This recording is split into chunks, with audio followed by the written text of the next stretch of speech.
Good evening, everyone.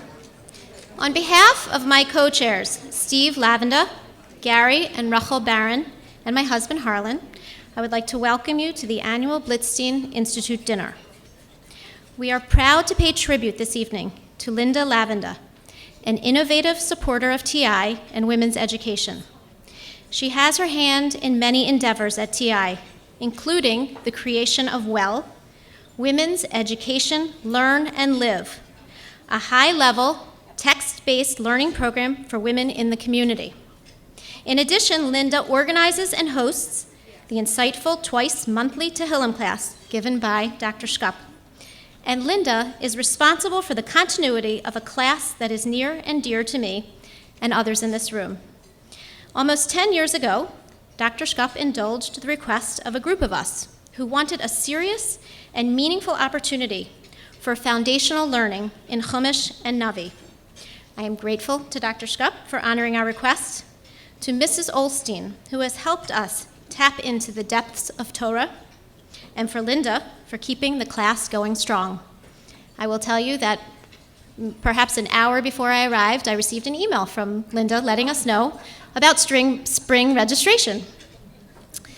Under the leadership of Rabbi Binyamin Olstein and Dr. Esther Shkup, TI has grown into an institution of higher education that lives up to its motto, the academics of college, the ruach of a seminary, paving the road to the highest level of Torah learning and general education to women from our community and other cities across the U.S.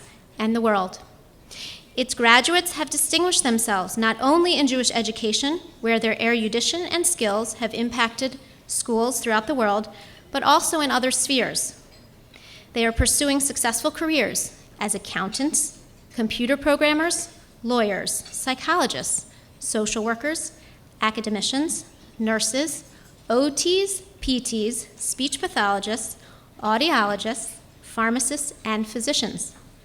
Many have entered the world of business and the arena of nonprofit management, working for such important organizations as Aish HaTorah, Jewish Federation, High Lifeline, and NCSY. TI takes pride in its students' achievements and successes, and in the beautiful homes they have built, Baruch Hashem, and most particularly in the honor the students bring to themselves and to our greater Jewish community. There are many people who ensure the success of TI. That is much more than just an educational institution for its students. As a board member and a continuing education student myself, even spending some years in the classroom with the young ladies, I have observed firsthand how much the teachers and administration, from Dr. Shkup and Mrs. Rita Lipschitz to the office staff, care about their students. Rabbi Olstein, TI's Menahel Ruchani, is no exception. He is invested in the direction and success of each of the young women at TI. At this time, I would like to call upon Rabbi Olstein, the beloved Menahel Ruchani of Blitstein Institute, to share a Devar Torah.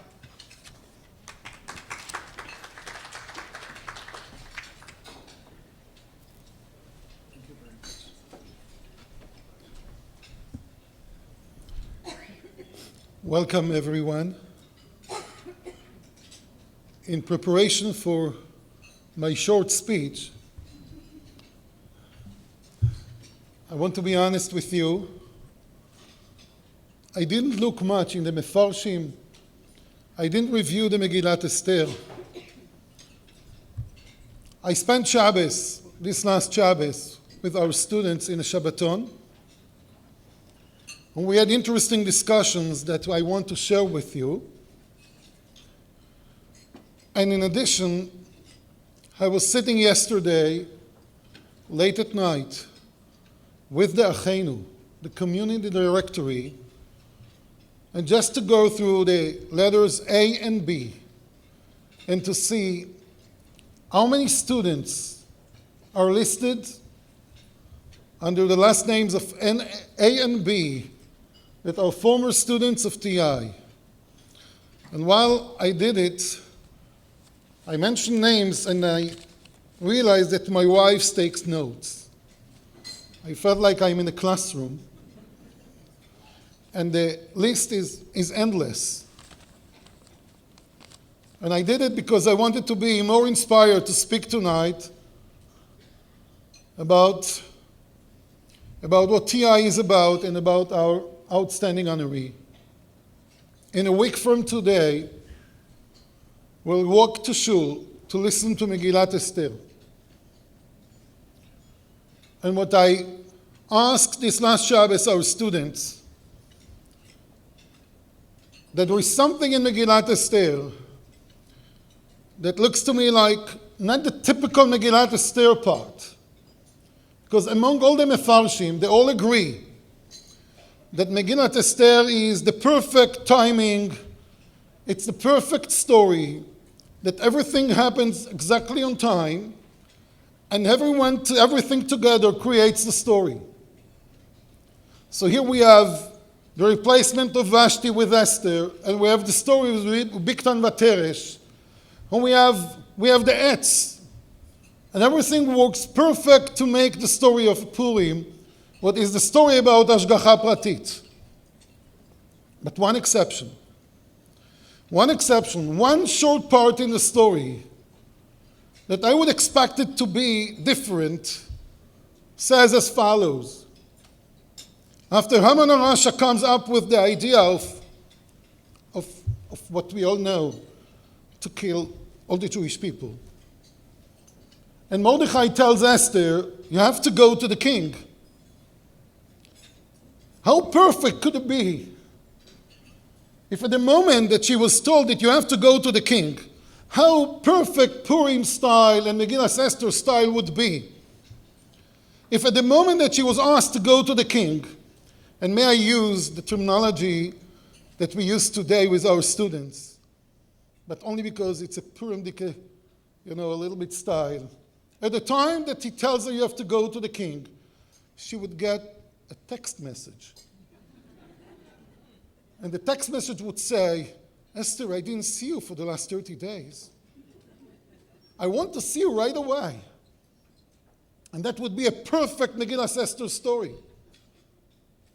Why is it that she has to say, Ve'ani lo nikreti lavo el hamelech, and she says, and the one that the Melech doesn't call him, Achat dato lehamit, risks his life. And Mordechai tells her clearly, you have a choice. You have to make a decision. ואם אחרי שתחרישי בעת הזאת, רווח והצלה יעמוד ליהודים ממקום אחר. It's your decision, whether you go or you don't. Why is it so different than the rest of Megillah Esther? And I'll tell you what I heard from my students this last Shabbos.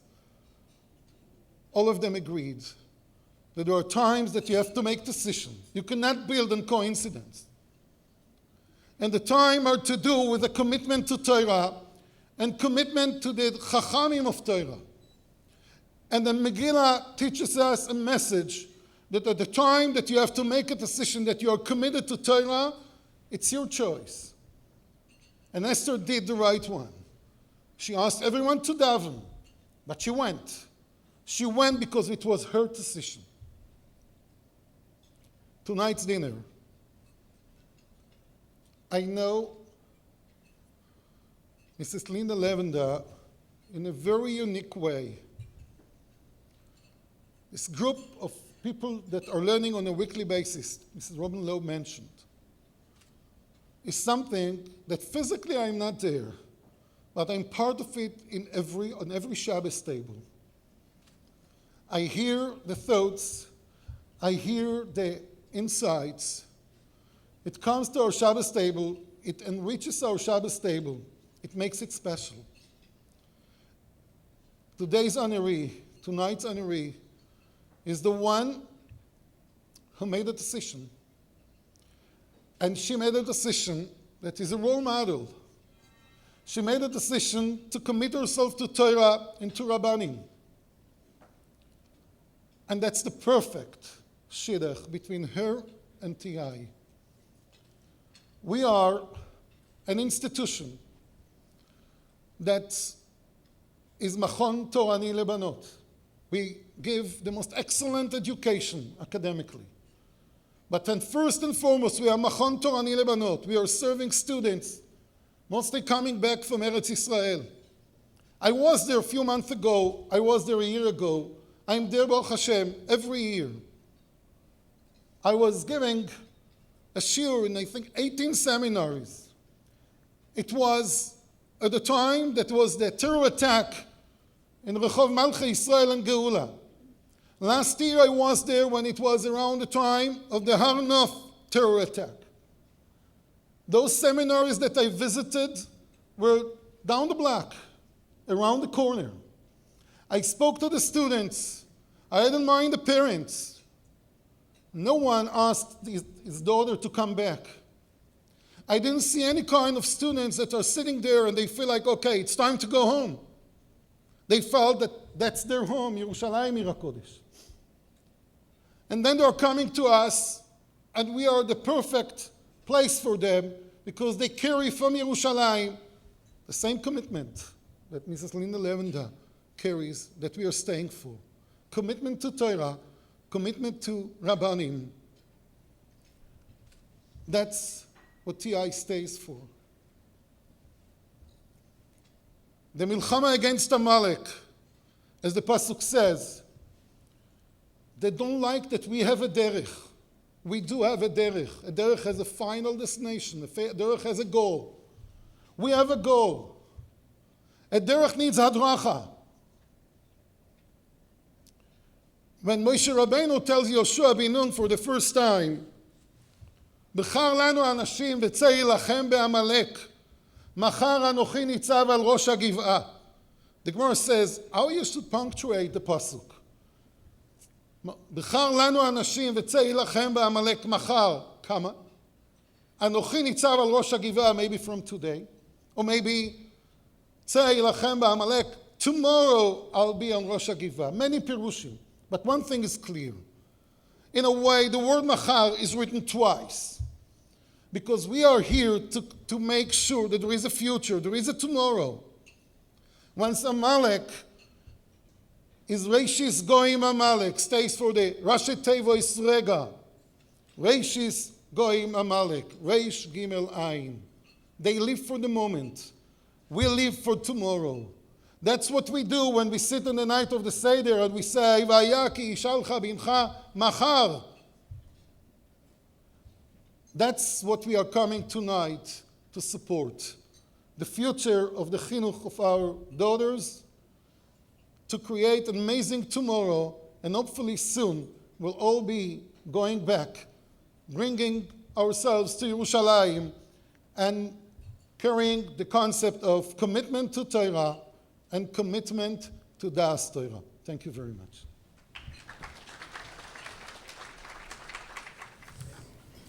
I want to open up by thanking those of you that are here, those of you that have lent your support through the years, those of you that are new supporters, and to thank especially our honoree who has undertaken the painful privilege of helping support what TI does. Rabbi Backrack today sent me a census because I needed to complete some documents for the Higher Learning Commission. People ask me how many students are enrolled at TI. And I say, between 100 and 120, more or less. Turns out I misspoke by 50%. Last couple of years, we've had from the lowest of 209 to 257 students pursuing credit courses. Sometimes you lose sight. Forget about how it is. I guess my grandmother used to say, "Mitzelt nicht." You don't count, right? Somebody once used to ask her how many children she has. She says, "Why? You're offering to support them?" So I'm offering to support them. And so I can share with you those numbers, V'kein yirbu. And each one of them is a gem. Each one of them is a gem that we are hoping to help polish and put in a proper setting so that she can shine as much as she possibly can. I won't bore you with too much. I want to share just a small thought. This upcoming Shabbos will be Parshas Zochor. right before Purim. I don't want to get maudlin.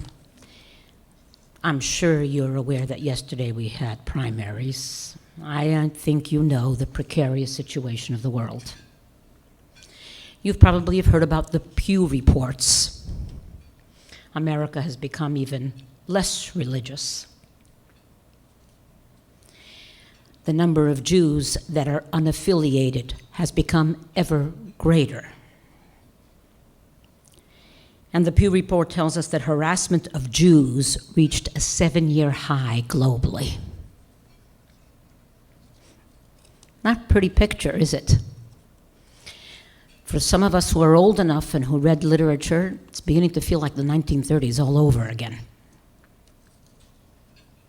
And you wonder, do we cut and run? What do?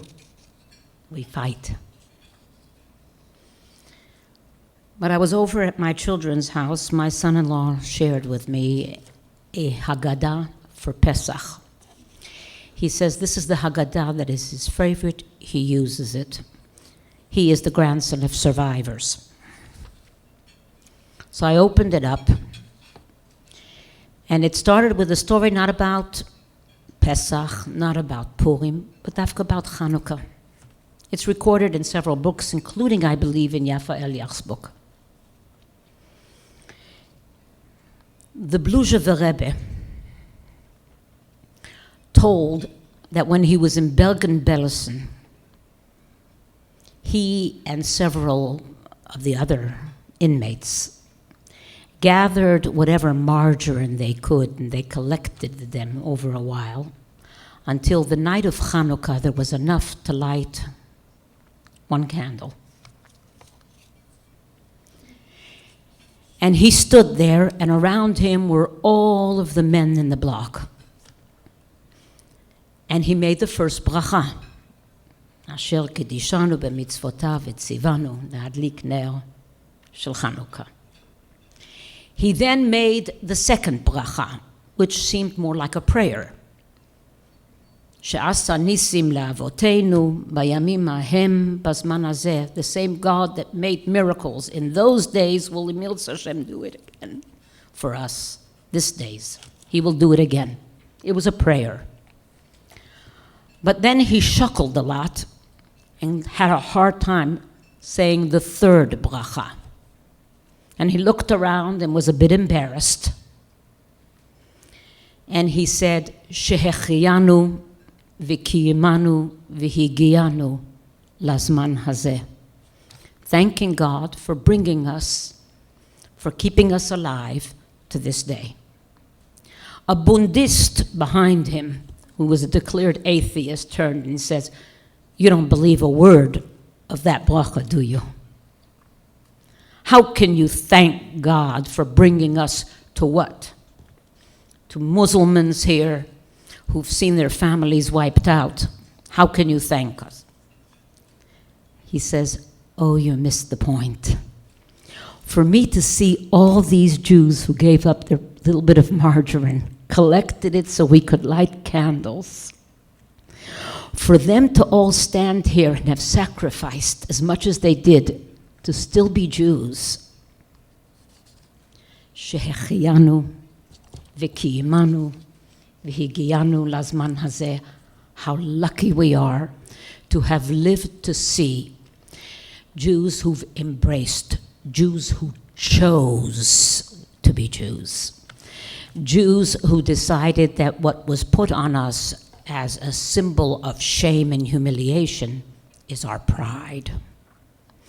Jews who could say, Shelo asani goy, and mean it. And recognize that if we've been chosen, it's because our battle is a battle against darkness and light, goodness against evil. It may not be politically correct, but we're the chosen people. The students that come to TI have embraced this. This is not about practical. This is not about a vocational choice. This is about an affirmation of who they are. These are people who are embracing their heritage of the past, the legacy, and the destiny of the future.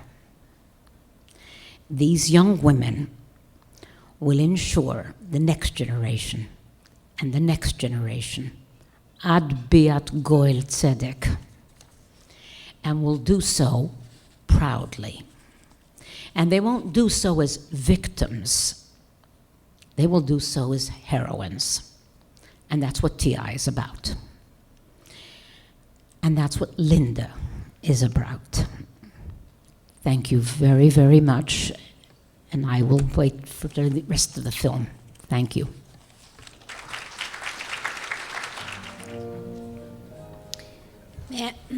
May I ask Melinda Klein, a fellow student, a dear friend who is a source of inspiration for me and many women in our community, and a special friend of Linda Lavenda's, to present the award to our honoree.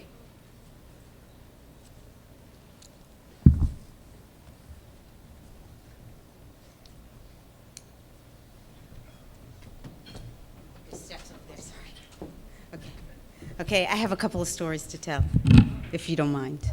Okay, the first one, Robin called me up about 8 years ago, and she asked me if I would join her with a group of women who didn't have a day school background to learn Chumash. I wanted to learn, but I was afraid to learn. And I said to Robin, I can't do it. And she said, why not? And I said, because then I'm going to be exposed. And she said, what do you mean? I said, Robin, you don't understand. I'm a mother, I'm a wife, I'm in the community. I don't know how to learn. I don't have skills. I read like a first grader. And she's like, Melinda, we all read like first graders. That's not the point. We want to learn. Come and join us. So now if you were a fly on the wall and you'd come to our class, you might say, wow, it's really hard to listen to them in the beginning. But if you'd lean in to what goes on in Mrs. Olstein's class, you would see a little piece of magic. These are women who don't take a class because they want credits. We don't take the class because we want more knowledge. We take these classes because we want to understand what Chazal and the Nevi'im want to teach us. We want to know how to be better. We want to know what our Creator wants us to do with our lives. That's story number one. Story number two is one day I was crying, which I do a lot of, in front of Linda. She was the only one left in the classroom. And I said, Linda, why couldn't I have just gotten religious, through NCSY? Why couldn't I have just, why did I have to go through so many avenues, so many turns, so many wrong directions? Why couldn't I have had so much more? And she said, you know what? You got it all wrong. Your perspective is totally off. Don't you understand that Hashem made you go through whatever you went through, all the exits, all the turns, everything that you experience, so that you could be the person you are today? That it wasn't a mistake, that he had it all planned, that he could sew it all together, and that you could use everything that you came from to be the person you are? Now, I heard this before. I've read this before. But until I saw Linda living it, until I saw this freckled-faced firecracker of a personality living a rich life and enjoying herself, I never really believed it. Join me tonight to honor Linda. Linda, come on up.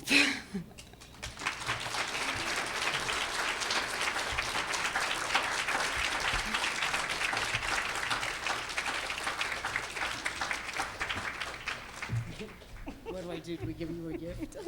Goodbye. No, just leave it under that thing for it's a big award. Okay, so I had 2 speeches prepared. The first speech was, wow, I can't believe that's me. Thank you very much for coming. Let's have dessert. And the more I said that, the more I got really funny looks. So, thank you. And I'm going to dispense with the Rabbanim Administration Board, blah, blah, blah, blah, blah, because it's a small group. And clearly, it's a much more informal group. So I'll try to speak swiftly so we can get to dessert. So, I had to write a biography. It's short. If you read it and you know me, you know what I left out. If you don't know me, let me reintroduce myself, because my husband said, you left it out of your biography, and he thought it was important. So, I am Chana Bas Avraham Avinu. Welcome. The expression Jew by choice is not such a common expression in our community, but it's in the context of choice. I have 3 things to say, 3 paragraphs really. So my guf, 61. My neshama, 25. I married Stephen 7 years ago. I moved to Chicago. It was a very hard move for me. Stephen has lived here most of his adult life, West Rogers Park, you know, this block, this block, this block, this block. He knows a lot of people. He davens and he learns in a lot of shuls. Me? 3 very small communities. 1 shul, 1 rabbi, and within a year, you know everybody and pretty much all of their relatives. It's different here. So I started to get distracted. I started to have a different perspective, distorted. I actually became a little fearful. So one day, when I was complaining to my husband, and I was very pouty, and I said, there is nobody here like me. And he looked at me with utter disbelief, and he said, there is nobody like you. He snapped me out of my mood, and he reminded me the essence of being Jewish, the essence of Judaism is the same no matter where you live, no matter where you go. Torah is Torah, halacha, halacha, Shabbos, Shabbos. And Jews, there might be more here than what you're used to, but still, Jews are all alike. We want to be loved, we want to be lovable, and we want to be loving. So of course we know it's a mitzvah to love Jews. For me, maybe not so easy, but you know, you learn. You learn what love is, you learn what love does, but it's a choice to love more deeply and a choice to be more inclusive in your loving. It's a big choice. But I thank my husband, Stephen, for going on the journey of love with me. So my second thank you are the women that I learn with. And I'm going to just say from the outset, of course you need a rabbi. I'm not all about the women to women thing. Of course you need a rabbi. You need halachas. Okay. But learning with the women is something very different. And you've heard about it. The other people have spoken about it. Melinda eloquently spoke about it. So my teachers, Dr. Esther Shkop, Mrs. Sarit Olstein, Rebbe Simcha Chava Yitzhak, Miriam Jaffe, she should live and be well and visit us soon. These are the teachers. You think they are very, very different? They're not. Their style is very different, but they're women. They have husbands, they have families, they have jobs. You may not think about it, but they really actually have jobs. They're active in the community. And they love teaching. They bring their perspective, their selves into the teaching, and that what makes them a very, very good teacher. Because us learners from the 30s to the 80s, we're Jewish women, and that's about all we have in common. So these teachers hold us steady, and they guide us. And let me just tell you a little bit of what happens. Melinda shared a little bit, but let me tell you. So our teacher, she reads the pasuk. Maybe we could read the pasuk, maybe we can't read the pasuk. She reads the pasuk. The commentaries start to fly through the air. The conversation starts around the table. And if you watch carefully, maybe there's a woman, a subtle change of her posture. Maybe her head is lowered just a little bit. Maybe you hear, wow. Maybe you'll hear comfort, relief. It's amazing. It really is. She walks out of the room that day. She's taller. She's more beautiful. She's composed. And she's purposeful.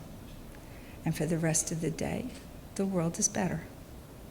Why? She found a piece of herself that she put in.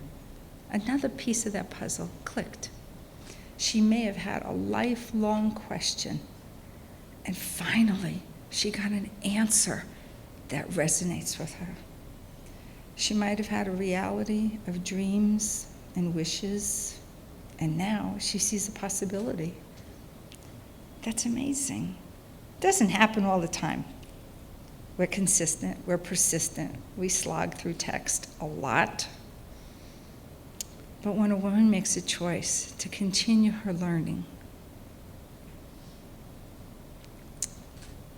to acquire that information, to absorb that knowledge, to refine herself for herself, is a joy to watch.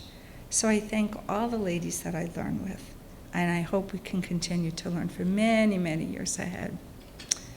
My last and final thank you to Hashem. So I have two brachas that I really like to say in the morning. And the one is when I thank Hashem for creating me according to His will. So when I say that, I say, He picked me, He put me in a certain family at a certain point in time, in a certain place. All the situations I've encountered, 60 years already, all the situations I've encountered, all the people that I've met brought me here today. And they're done. It's over. When I get to the bracha, where I thank Hashem for providing me all my needs, I know He's going to put something on my to-do list. Sometimes those things are very, very easy. I see them, I know how to do them. Like thanking all of you for coming. It's lovely. It's such a nice room full of very, very nice people. I can also thank you very much for supporting Blitstein. It's a lovely place to learn. You should try. Not all of you, but the women should try. How can I not thank Rabbi Yitzhak for an unbelievable video about me? I didn't recognize me. I think I want it for Olam Haba. I might need it. To thank Mrs. Debbie Pfefferman and Mrs. Roseanne Eunice. They put on a great banquet, and frankly,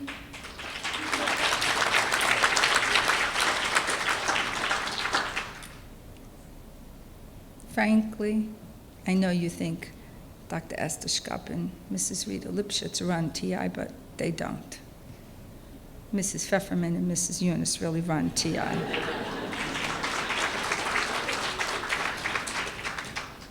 And Robin and Melinda, we've learned together for a number of years, and their kind thoughts are heartwarming. It really have to change my opinion about Chicago now. So Hashem also puts things on my to-do list that I don't have a clue what to do with. I'm like, what? I'm going to be honored?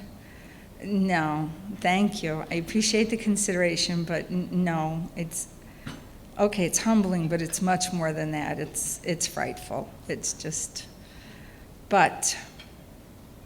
So I think Abigail Award, Abigail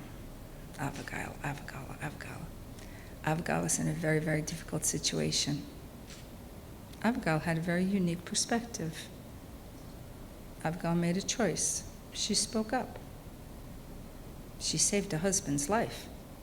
We know from Pirkei Avos, you save one life, you save the world. Me. Why me? I have a unique perspective. I speak up. I made a choice. I can do this. I know how to do this. So a choice, you've heard a lot about it. A choice to me, it's a commitment in your life, for your life. It's a choice to be loving. It's a choice to be your finer self. It's a choice to serve Hashem. A choice to bring your unique avoda into the world. Who knows what's going to happen in this world if you made a choice to learn? Thank you so very much for this honor, and have a good evening. Bye-bye.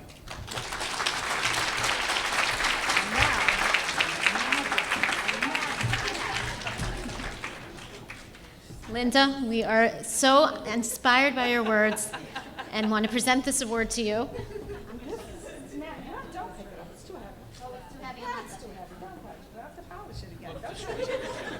Oh, we have to have more pictures. He loves the pictures. Does anybody want to know what this says? You can come read it. I think. You want to read it? I will read it. Okay. I left my glasses down there. Linda Lavenda, Abigail Award, presented with heartfelt appreciation for your inspired leadership and enthusiastic support of women's education. Blitstein Institute for Women of Hebrew Theological College, today, March 16, 2016. Wow.